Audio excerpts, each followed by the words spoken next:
Hello guys, so yan, morning. Galing tayo sa lugar kung saan mayroong tinatawag na pink muli. So pink muli, yan ay parang grass lang siya na walang bulaklak, tapos makulay siya, puro pink. Tapos pag marami at saka nilapitan, yun, maganda siyang tingnan. Kaya dahil wala sa amin, sinadya namin na puntahan guys. Pink muli. So this is the pink muli. Yan, nag-visit tayo. Tapos malawak siya guys. So hanggang doon may mga gilid-gilid kasi ano.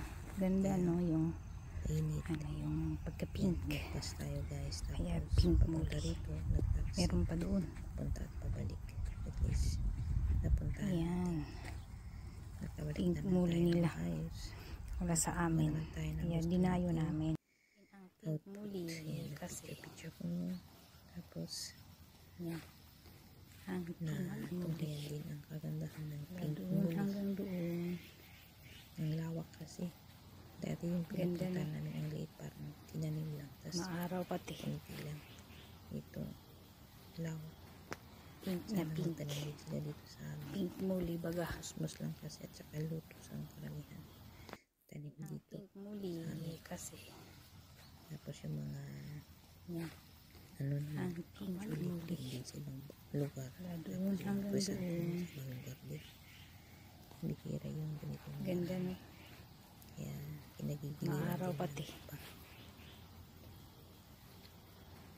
Pink na pink. Puro pink. Pink muli baga. Sabay yung para siyang ano lang ng ganda ng pagka-pink. Sa rice. Masyadong manipis. Tapos pink na pink.